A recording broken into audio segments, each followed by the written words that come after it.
बिस्मिल्लाहिर्रहमानिर्रहीम। अस्सलाम वालेकुम। कैसे हैं सब लोग? दुआ है कि अल्लाह करे कि आप सभी लोग खैरियत से हों। और जनाब यहाँ पर मैं आज आप सभी लोगों को सिखा रही हूँ गोश्त मुर्ग आलू का देगी कोरमा। ठीक है जी। इसके लिए जो चीज़ें हमें चाहिए होंगी उसको आप लिखना शुरू कर दीजिए। इसमें मैं चिकन को इस्तेमाल कर रही हूँ क्योंकि ज़ाहिर है कि मैं गोश्त किसी वजह से इस्तेमाल नहीं कर पाई हूँ, तो मैं इसमें मुर्गी को या चिकन को इस्तेमाल कर रही हूँ। अगर आप लोग गोश्त को इस्तेमाल करना चाहें तो जैसे मैंने आप लोगों को सिखाया है कि आप लोग गोश्त को पहले उबाल कर गला लीजिए, उसको तकरीबन 95% तक गला लीजिए और उसके बाद फिर इस रेसिपी को उसी तरह फॉलो करें जिस तरह से कि मैं आपको चिकन के साथ सिखा रही हूँ। अच्छा, यहाँ मेरे पास कुकिंग ऑयल है और ये कुकिंग ऑयल जो है ये वही है जिसमें हमने प्याज को ब्राउन किया। ठीक है, तो वो कुकिंग ऑयल या घी दोनों में से जो भी आप इस्तेमाल करना चाहें वो आप कर सकती हैं। अच्छा, इसके अलावा एक शरबत बनाऊंगी मैं, और शरबत बनेगा दूध के साथ। तो ये है जनाब पिस्ते और गुलाब का दूध वाला शरबत। ठीक है भाई, ये सारी चीज़ें। अच्छा जी, मैं इसमें ऑयल या घी जिसमें भी आप बनाना चाहें वो मैं इसमें शामिल करूँगी।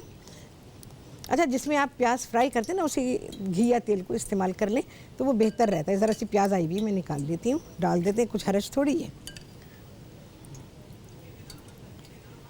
तो जितना मुझे चाहिए मैं इसमें डाल लेती हूँ।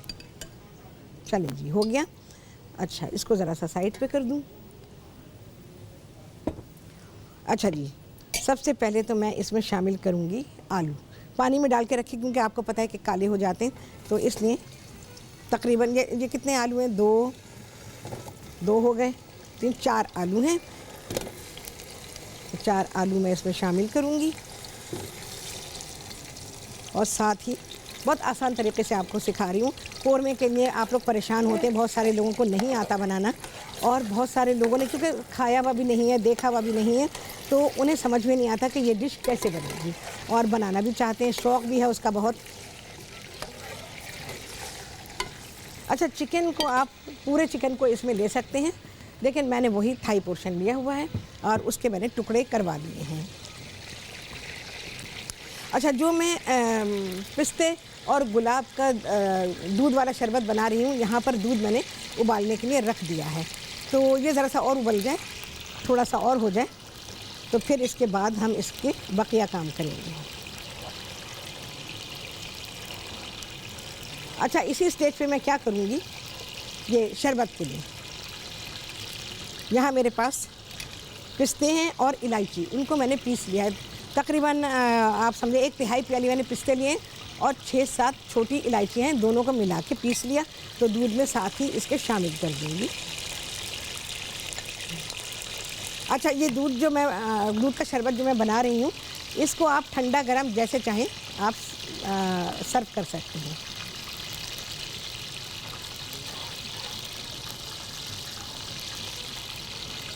पकाने रखेंगे ताकि पिस्तों का फ्लेवर और इलायची का फ्लेवर जो है वो इसमें भरपूर तरीके से आ जाए। चलिए जी, यहाँ पर आते हैं।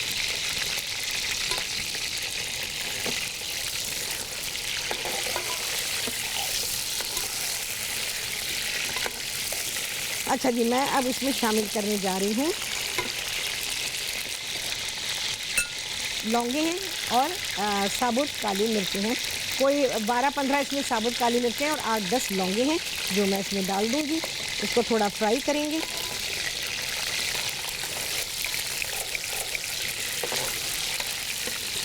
और साथ ही मैं इसमें चिकन भी शामिल कर लूँगी। और रेसिपी कार्ड आप लोग स्क्रीन पर देख सकते हैं, वहाँ से नोट करना चाहें मैं भी आपको बताती जा रही हूँ और आप वहाँ से भी नोट कर सकते हैं। अच्छा जी, चिकन शामिल करेंगे।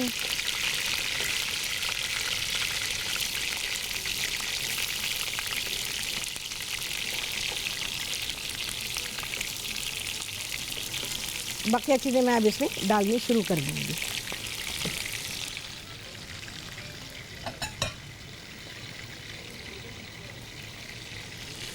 पिसा हुआ लहसुन और अदरक है, ये चला जाएगा। सारे रेशोज़ आपको मिल जाएंगे रेसिपी से। और इसको मैं अब भूनूंगी। बहुत ही लजीज कोरमा बनता है ये और बस ऐसे ही लगेगा जैसे देग खुल गई। ज़्यादा मसाले नहीं होते हैं कोरमे में, लेकिन बनाने का, पकाने का इसका तरीका होता है।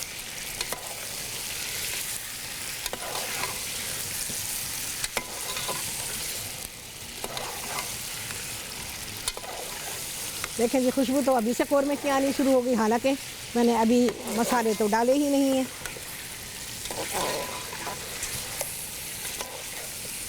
अच्छा, जब तक चिकन का पानी निकलेगा हम इसको भूनेंगे।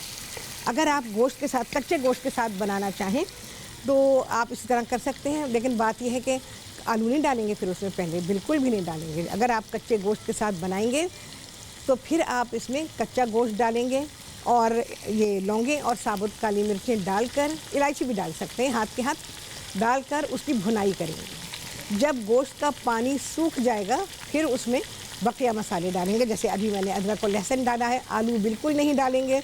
आलू की स्टेज कच्चे गोश्त के साथ अगर आप बना रहे हैं, चाहे आप बीफ से बनाएं चाहे आप मटन से बनाएं, तो उसकी स्टेज बिल्कुल अलग है। आप देखें चिकन में से पानी निकल रहा है, बिल्कुल इसी तरह गोश्त से ढेरों ढेर पानी निकलेगा।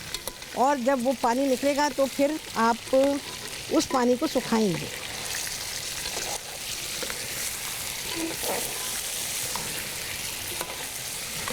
ये कोरमा निहायत लजीज है, आप किसी भी मौके के लिए इसको पका सकते हैं। अच्छा, जैसे अभी मैंने अदरक और लहसुन डाला है, इसके साथ ही मैं डाल दूंगी थोड़ी सी बारीक कटी अदरक। अच्छा, मैंने यहाँ पर एक पेस्ट बनाई हुई है देगी मिर्च की। देगी मिर्च मैंने रेसिपी में लिखा हुआ है, वो पिसी हुई देगी मिर्च है। बाज़ार से ज़्यादातर देगी मिर्च रंग मिली हुई मिलती है और उससे फिर खाने का मज़ा भी ख़राब होता है और दूसरे गोश्त का रंग भी ख़राब होता है, क्योंकि वो रंग मिलाया हुआ होता, कुदरती रंग नहीं होता, तो हर चीज़ लाल रंग की हो जाती है। तो इस वजह से मैंने इसमें ये पेस्ट है, एक पेस्ट बनाई हुई है। ये क्या है, सिर्फ देगी मिर्चें जो होती हैं, बड़ी वाली कश्मीरी मिर्चें जो होती हैं, वो कश्मीरी मिर्चें लेकर आपने उसको भिगो देना है। कितनी भी ले लें, कोई नाप तोल नहीं है इसमें। और इन मिर्चों को धो लीजिए, डंडियाँ निकाल दीजिए उसकी, और उसके बाद आप इसको चाहे तो पका लें चाहे तो भिगो दें, जो भी आपको आसान लगे वो आप कर सकते हैं। इसमें आपने ये करना है कि जितनी भी मिर्चें आपने ली हैं, अगर पका रहे हैं तो जितनी भी मिर्चें आपने ली हैं किसी बर्तन में डालें, किसी सॉस पैन में, किसी में भी, और पानी इतना रखें कि मिर्चें कवर हो जाएं, और फिर उसको हल्की आंच पे पकाने के लिए रख दीजिए। जब आप देखें कि पानी भी उसमें बहुत मामूली सा रह गया है और मिर्चें पक गई हैं अच्छी तरह से, तो अब इनको ठंडा कर लें और उसके बाद ब्लेंडर में डाल के इसको पीस लीजिए। ये बिल्कुल ऐसी पेस्ट बन जाएगी। देखें, अपने घर की देगी मिर्चें हैं तो आपको बाज़ार की रंग मिली हुई देगी मिर्चें लेने की ज़रूरत ही नहीं है। लेकिन कभी अगर हमने ऐसा ना किया हुआ हो तो उससे ये होगा, इस पर दिखाएंगे तो बहुत ही अच्छा नज़र आएगा। तो उससे ये होगा कि कभी मुझे भी ज़रूरत पड़ी तो ऑब्वियसली मैं इस्तेमाल करूँगी उसको, क्योंकि बाज़ दफ़ा मिर्चें तैयार नहीं हुई भी होती हैं और बहुत जल्दी इस्तेमाल करनी होती हैं, तो फिर हमें बाज़ार की जो मिर्चें हैं उन्हीं को इस्तेमाल करना पड़ेगा। अब बात यह है कि यहाँ पर रंग मिला देते हैं चीज़ों में, तो अपना कुदरती रंग जो है वो सारा ख़राब हो जाता है। अच्छा जी, अब क्या जाने वाला है, पहले तो मैं थोड़ा सा पानी डालूँगी। मैं गर्म पानी वैसे इस्तेमाल करूँगी, लेकिन यहाँ हमारे पास स्पेस नहीं। चले जी, थोड़ा सा पानी डाल दिया, इसके बाद क्या डालेंगे आप सभी देखेंगे ब्रेक के बाद।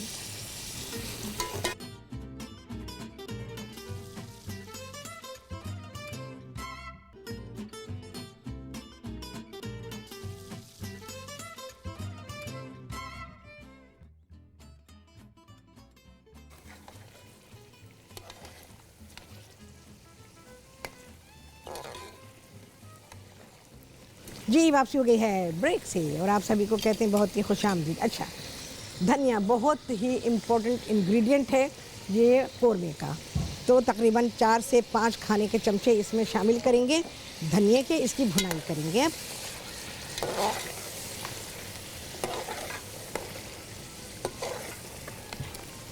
धनिया डाल के थोड़ी देर भुनाई करनी पड़ती है। अच्छा, सारे स्टेप्स यही होंगे कच्चे गोश्त के साथ अगर आप बना रहे हैं। अगर आप पकाए हुए गोश्त के साथ, गलाए हुए गोश्त के साथ, जो मैंने आप लोगों को तरीक़ा सिखाया है कि आप गोश्त को पहले से पका लें, मटन या बीफ को, और जब वो तकरीबन वो 95% गल चुका हो तो फिर बकिया जो काम आपने करना है, रेसिपी को कैसे फॉलो करना है, फिर आप वो फॉलो करेंगे। तो बिल्कुल आप उन्हीं स्टेप्स को लेकर आप कोरमा बनाइए और अगर आप कोरमा जब बना रहे हैं तो फिर जैसे हमने धनिया डाला है तो इसकी भुनाई में थोड़ा सा वक्त लगता है। अच्छा, जब गोश्त पके हुए गोश्त के साथ आप पका रहे होंगे तो आपने क्या करना है, उसी वक्त जैसे मैंने चिकन में आलू डाले हैं, आप उस टाइम पर गले हुए गोश्त के साथ आलू डालेंगे। उसी तरह से सारी चीज़ें फॉलो करेंगे, गरम मसाला भी डालेंगे, अदरक लहसुन भी डालेंगे, सब कुछ वैसे ही करेंगे जैसे कि मैं अभी कर रही हूँ, ठीक है। लेकिन कच्चे गोश्त के साथ करेंगे तो मैं आपको एक बात बताऊँ, उसका कुकिंग टाइम बहुत बढ़ जाता है। उसके अलावा मसालों की बहुत ज़्यादा कुकिंग हो जाती है, तो इसलिए मैं अवॉइड करती हूँ। आप लोगों को जो मैंने ये सिखाया है कि जी गोश्त को गला के रख लें, उसके बाद जो दिल चाहे दुनिया की रेसिपी बनाएं आप, हर रेसिपी बेहतरीन बनेगी आपकी, तो वो तरीक़ा बेहतरीन होता है।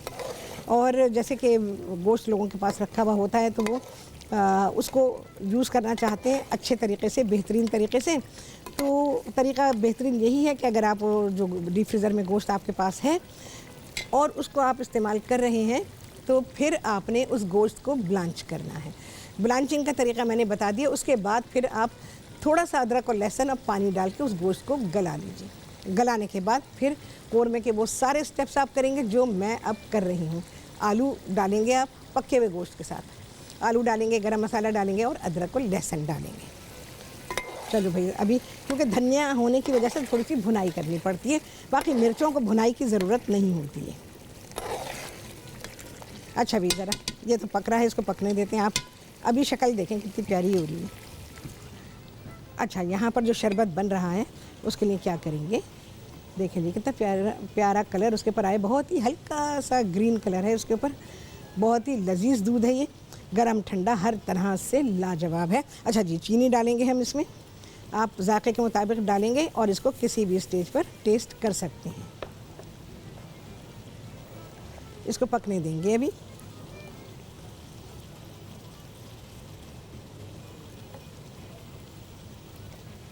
अच्छा, ये तो मेरे पास तो नॉन स्टिक है ना, नॉन स्टिक कढ़ाई में मैंने डाला हुआ है।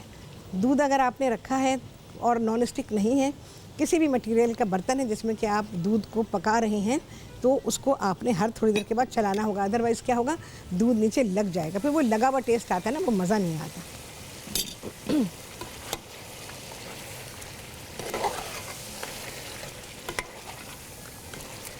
बहुत ही अच्छी खुशबू आ रही है भाई। अच्छा, ऐसे में क्या होता है कि आलू भी गल जाते हैं और चिकन भी गल जाता है, और अगर पक्के हुए गोश्त से बना रहे वो तो ऑलरेडी गला हुआ है ही।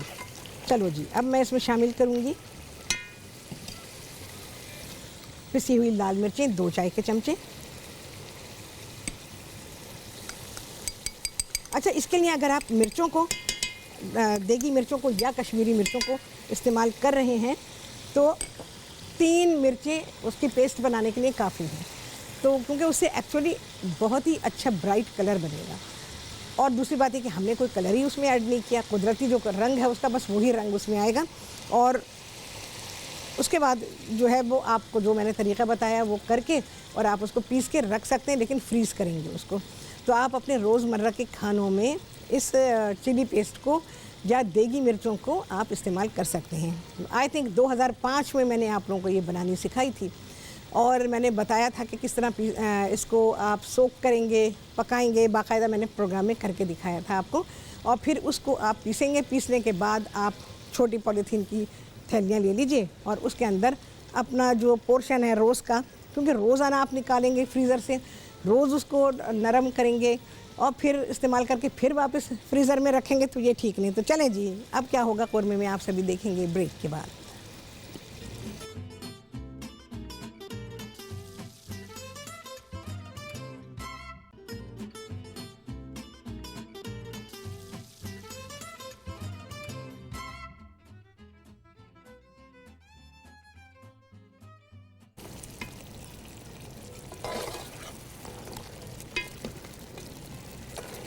जी, वापसी हो गई है ब्रेक से और आप सभी को बहुत ही खुशामदीद कहती हूँ अपने प्रोग्राम में।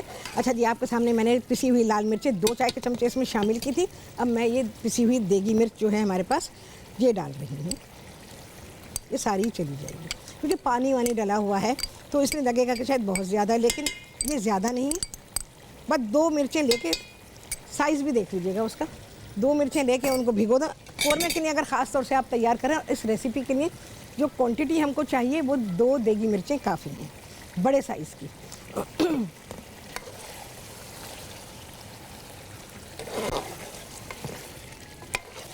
अच्छा, मिर्चें डाल के कोई भुनाई की ऐसे ज़रूरत नहीं होती, मिक्स कर दें बस। देखें जी, अभी आपको रंगत नज़र आ गई होगी। अच्छा, कौरमा बहुत मिर्चीला नहीं होता, ये अभी मैं आपको बताऊं कि उसमें आप सोचें कि हाई इसमें तो मिर्चें कम हैं, इसका मतलब ये कि फिर आपको कौरमे के बारे में नहीं पता। कौरमा बड़ा सिल्की सा, स्मूथ सा और दरमियानी मिर्च या हल्की मिर्च होती है कौरमे में। कभी भी मिर्चें तेज़ नहीं होंगी, कभी नमक तेज़ नहीं होगा। इस बात का ख्याल रखिएगा। जैसे हमारे आम खानों में या जैसे हम कढ़ाई वढ़ाई बनाते हैं उसमें हम नमक डालते हैं, कौरमे में कभी भी ऐसा नमक नहीं होगा। कौरमे में हमेशा टेस्ट से थोड़ा नीचे होगा। अच्छा जी, अब मैं क्या करने जा रही हूँ, इसमें मसाले में ऐड कर देती हूँ। ये है मेरे पास कुटा हुआ ज़ीरा और 6-7 इलायचियाँ जिसे कि मैंने कूट लिया है। ठीक है, अब इलायचियाँ जो हैं वो आप शुरू में भी डाल सकते हैं, चाहे तो जिस स्टेज पे मैं डाल रही हूँ उस पर डाल सकते हैं। इसके अलावा 2 चाय के चमचे हैं पिसा हुआ गरम मसाला और 1 सवा चाय के चमचे के बराबर है जायफल और जावित्री पिसा हुआ। ज़रा सा मैं मिक्स कर दूं। इसके बाद हम इसमें डालेंगे प्याज और फिर उसके बाद कलर देखें, वाह वाह वाह, क्या शानदार कलर बन रहा है। मसाले ज़रा से मिक्स हो जाएं।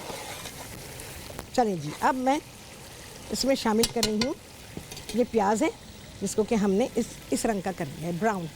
ठीक है जी, अच्छा ब्राउन क्रिस्पी प्याज हो जाए, निकाल लीजिए। नरम भी हो जाए तो कोई मसला नहीं है क्योंकि उसने तो घुल जाना है। प्याज डाल के बस ज़रा सी भुनाई करेंगे, उसके बाद जाएगा इसमें दही, फिर वो डालेंगे और लास्ट में नमक और केवड़े का पानी जाएगा और इसके बाद हम इसको दम पे रखेंगे। अच्छा, दही जो जा रहा है इसमें 350 ग्राम जाएगा और प्याज जो है तकरीबन 4-5 दरमियाने साइज़ की, जिसको के काट के और फ्राई कर लिया गया है कि वो ब्राउन हो जाए। अच्छा जी, इस स्टेज पे मैं थोड़ा सा इसमें पानी शामिल करूँगी। गरम पानी डालें, मेरे पास स्पेस नहीं, वरना मैं गरम पानी यूज़ कर रही होती।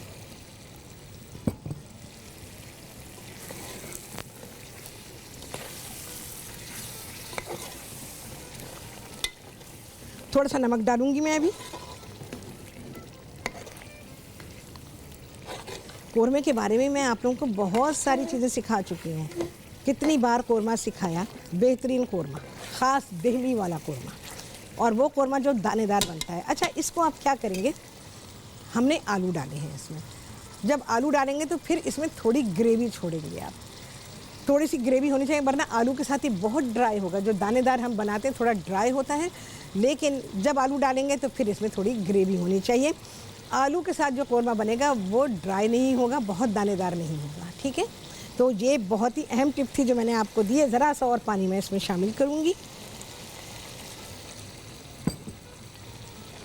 नमक पाएंगे जी, और कभी भी ऐड ना करें नमक जब तक कि आप उसको टेस्ट कर लें।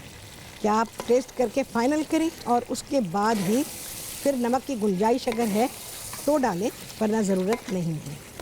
नमक को वैसे खानों में मैं आपको बताऊं हमेशा नीचा रखा करें, उसका टेस्ट को, नमक के टेस्ट को थोड़ा आप नीचा रखें। वो इस वजह से कि पहली बात अपनी आदत बनाएं, दूसरी बात है कि डिश का फ्लेवर निकलेगा कैसे, जब आप नमक थोड़ा कम रखेंगे।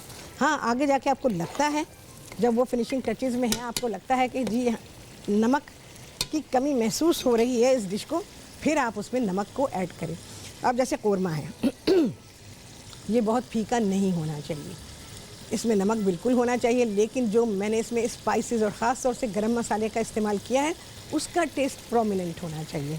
अगर उसका टेस्ट प्रोमिनेंट है, जो गरम मसाले डाले गए हैं, जायफल और जावित्री डाली गई है, आप आलू देख रहे हैं कितने आला आलू हैं। देग में से जब आलू निकलते हैं ना, वो ऐसे होते हैं। कभी आप देखें, अगर आपने आलू गोश्त का या आलू मुर्ग का कौरमा देग का खाया है या देखा है, आप यकीन जानें ऐसा ही है। मैं बिल्कुल उसी तरह से आपको सिखा रही हूँ वही चीज़, और खुशबू तो ऐसी है 4 पड़ोस दूर तक आपके जाएगी। अच्छा जी, दही जाएगा। आ रही भाई, आ रही। मेरे भाइयों ने बता दिया कि जी खुशबू आ रही है, और जबकि वो काफ़ी फासले पर है मुझसे। कोरमे की खुशबू, कोरमे का टेस्ट, कोरमे का टेक्सचर, ये सारी चीज़ें बड़ी ही काउंट होती हैं। अगर इनमें से एक की भी कमी है तो समझें कि आपने कोरमा सही नहीं बनाया। देखें जी, उसकी स्टेजेस आपने देखी हैं, क्या शक्ल आई है। बस अब भुनाई है। अच्छा, बहुत सारे लोग दही पहले डालते हैं, आपकी मर्ज़ी है। मुझे ये तरीक़ा बिल्कुल दुरुस्त लगता है, इस वजह से मैं इस तरीक़े को इस्तेमाल करती हूँ। आलू मेरे देखें, हा, मैं तो गोश्त से ज़्यादा आलू में इंटरेस्टेड हूँ कि आलू जो हैं, और इतना ये कॉम्प्लीमेंट करते हैं। आलू वाकई आलू है, जिस चीज़ में भी डालें ये अपना रूप दिखा देता है। कोरमे में डालेंगे बिल्कुल मैच हो जाता है, कॉम्प्लीमेंट करता है कोरमे को, उसके मसालों को, उसके गोश्त को, हर चीज़ को आलू कॉम्प्लीमेंट करता है। इसके अलावा आप आलू गोश्त जैसे आम सालन घर में पकता है उस तरह से पकाएं तो भी ये बहुत कॉम्प्लीमेंट करता है। और आलू की टिकिया बनाएं, ओ हो बहुत ही आला। आलू के कटलेट्स बनाएं। टिकिया और आलू में और कटलेट में क्या फ़र्क होता है? फ़र्क तो होता है, चलिए फिर कभी बताऊंगी। अच्छा, इसके अलावा हम किसी भी तरह आलू बनाएं, आलू हरी प्याज के साथ बना के देखें कभी, ओहो बहुत ही आला बनते हैं। इसके अलावा ज़ीरे वाले आलू, आलू बड़ी ही आला सब्ज़ी है, जो जिस तरह से भी आप बनाएं, सिर्फ पाकिस्तानी खानों में नहीं, जो बाहर के खाने हैं, नॉन पाकिस्तानी खाने हैं, ये उनमें भी बड़ा ही कॉम्प्लीमेंट करते हैं। और आवाज़ जो है ना, जो पकने की आवाज़ आ रही होगी आपको, हल्की हल्की वो फट फट फट फट आवाज़ जो आती है ना, ये है रियल आवाज़ जब कोरमा पकता है। देखें जी, कितनी बातें मैंने बता दी है, तो वाकई में कोई नहीं बताता। और कोरमा भी अगर आपने किसी से सीखा भी है, आई डोंट थिंक कि आपने ऐसा कोरमा सीखा होगा जिस तरह से कि मैंने आप लोगों को बरसों से सिखाया और अब सिखा रही हूँ। बहुत ही बेहतरीन कोरमा, इसको आप शीरमाल के साथ, दूध वाले नान के साथ बिल्कुल आराम से सर्व कर सकते हैं। अच्छा जी, कोरमे को, ये बात आप लोगों ने सुनी होगी कि मैंने आप लोगों को बताया था कि कोरमा एक दिन रख के खाएं, नहारी पाए एक दिन रख के खाएं। ये मेरी ही बताई हुई बातें हैं, लोग अक्सर कोट करते हैं अपने प्रोग्रामों में। तो ये बरसों पहले जब मैंने टीवी शो शुरू किए थे, क्या क्या नहीं बता दिया, क्या क्या नहीं सिखा दिया, मैंने बहुत कुछ सिखाया आपको। तो ये कोरमा एक दिन रखें, अगले दिन बासी नान के साथ, दूध वाले नान के साथ आप इसको खा के देखें। चले जी, अब क्या होगा, कोरमा जाएगा दम पे, आप सभी देखेंगे इसकी शक्ल इस ब्रेक के बाद।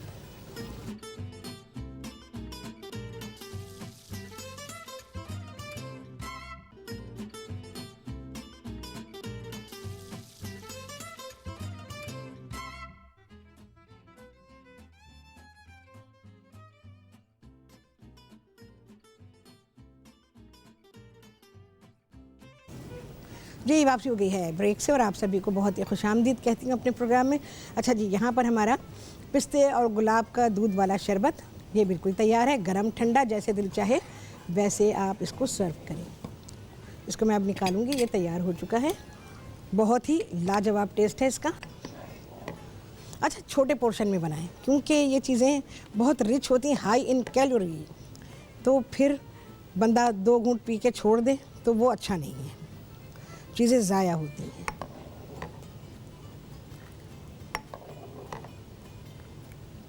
अच्छा, कोरमा दम पर है, मैंने उसमें पानी डाला, गरम पानी डाला भाई, मैंने गरम किया पानी, फिर उसको डाला।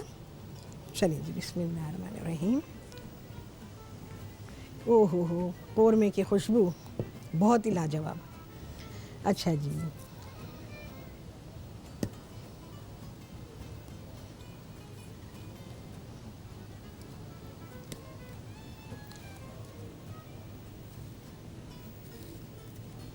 देखें जी, कितना अच्छा लग रहा है। आपने मेहमानों को बुलाया है और आप शरबत पेश करना चाहते हैं, तो कितना लाजवाब शरबत है। अच्छा जी, सूखी गुलाब की पत्तियाँ,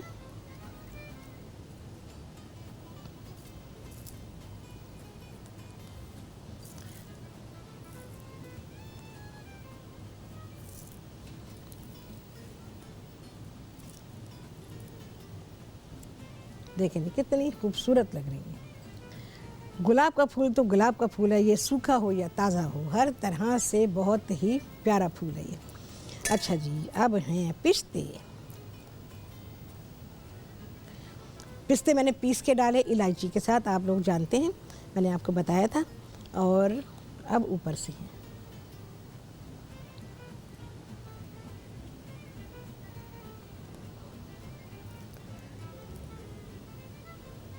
चलें जी, हो गया, शरबत तो हो गया। अच्छा, हम 2 मिनट रह जाए तो फिर मुझे बताएं आप, क्योंकि हमने दम पे रखा हुआ है कौरमे को। तो कौरमा जो है, अच्छा, तो कौरमा प्रॉपर दम पे आना ज़रूरी है। देखिए, घर में पकाने की सिचुएशन अलग होती है, टीवी शो में पकाने की सिचुएशन बिल्कुल अलग होती है।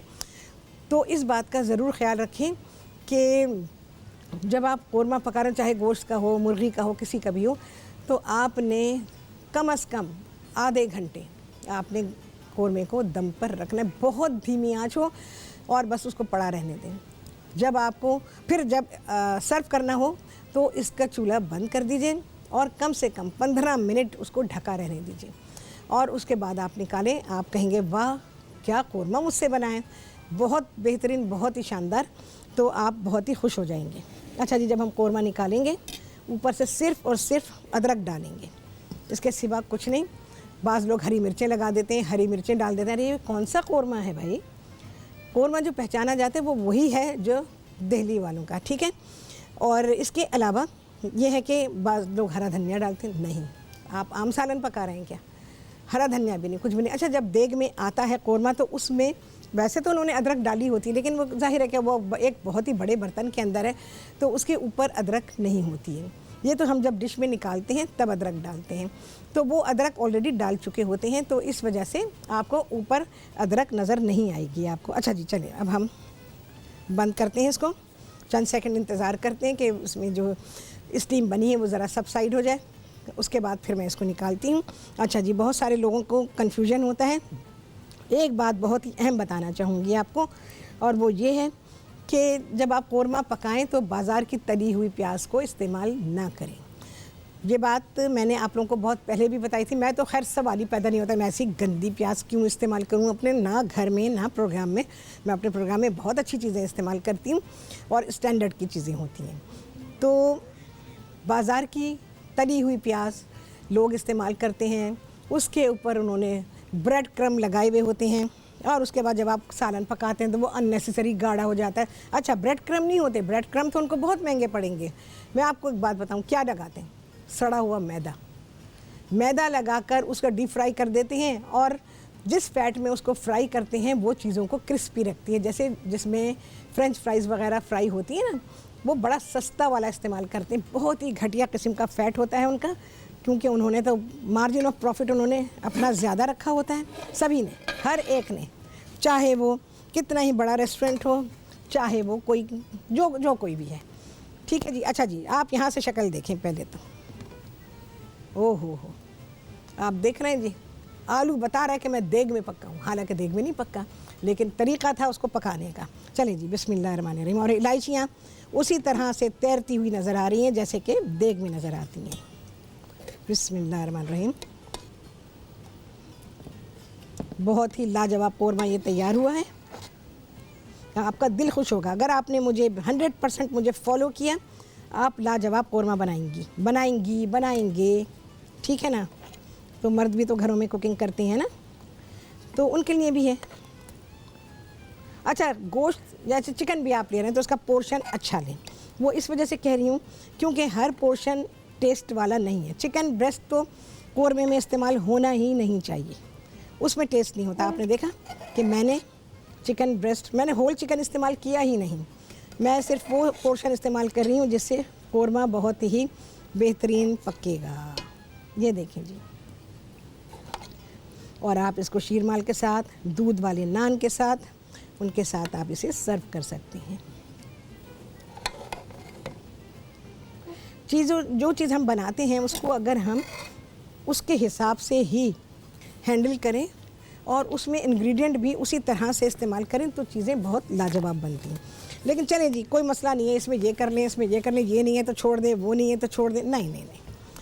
हर डिश अपनी पहचान रखती है, और पहचान किस वजह से होती है?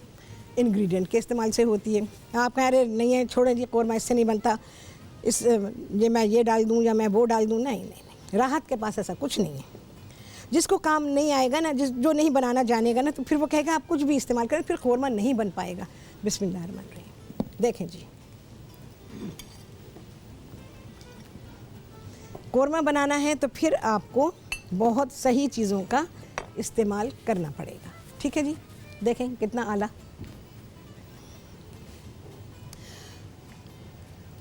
आज मैंने ज़रा ज़्यादा गहरे बर्तन में निकाल लिया है, वरना आप इसके अंदर जाएं, ओ हो, बहुत ही बेहतरीन। बल्कि मुझे क्या करना चाहिए, मुझे इस डिश में भी थोड़ा सा निकाल के बताना चाहिए। देखें जी, मैं थोड़ा सा इसमें निकाल रही हूँ। ये तो वो आलू जो कि मैंने डाला इसमें,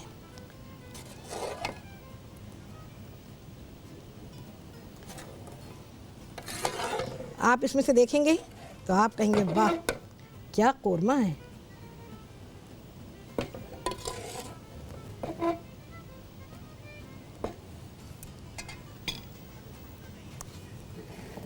चलिए जी, इस पे भी मैं अदरक डालूंगी।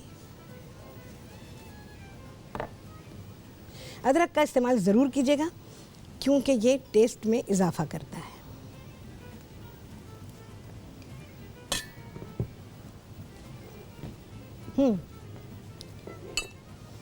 दिल खुश हो गया होगा आज आप लोगों का कि इतनी अच्छी रेसिपी फिर से आपने सीखी मुझसे। बरसों से सिखाई है मैंने, और हमेशा ही ये रेसिपी मेरी बहुत ही हिट रही है। तो ये कौरमे की रेसिपी भी आप सभी लोग बनाएं अपने घर में, बिल्कुल बेहतरीन कौरमे का लुत्फ़ उठाएं। और फिर आप इसमें लोगों को बुला के खिलाना चाहते हैं, लोगों में बांटना चाहते हैं, और जैसे होता है ना कि आप लोग खाना खिलाते हैं लोगों को, बड़ी अच्छी बात है। घर में कौरमा पकाएं, रोटियां तो ऑब्वियसली बाज़ार से आएंगी, चपाती से तो कौरमा नहीं चलेगा। और फिर पैकेट्स बनाएं और लोगों में तकसीम करें, तो ये बहुत ही अच्छी बात होती है। अल्लाह ताला को लोगों को खाना खिलाना बेइंतहा पसंद है। तो खाना हमेशा अच्छा बनाएं, अच्छा वाला खाना जो आप खाना चाहते हैं वही खाना पकाएं और वही लोगों में तकसीम करें। तो ये बड़ी अच्छी बात होती है, अपना दिल खुश होता है, सबसे बढ़कर दिल खुश हो जाता है। और जब दिल खुश होता है तो समझें कि पूरी दुनिया बहुत ही अच्छी लग रही होती है। तो आपको सब कुछ अच्छा लगे उसके लिए अगर करना चाहें तो आप ऐसे कर सकते हैं। तो चलें जी, आ गया है अब छुट्टी का टाइम। आपसे होगी मुलाकात अगले प्रोग्राम में बहुत ही अच्छी रेसिपीज़ के साथ इंशाअल्लाह अज़ीज़। अल्लाह हाफ़िज़।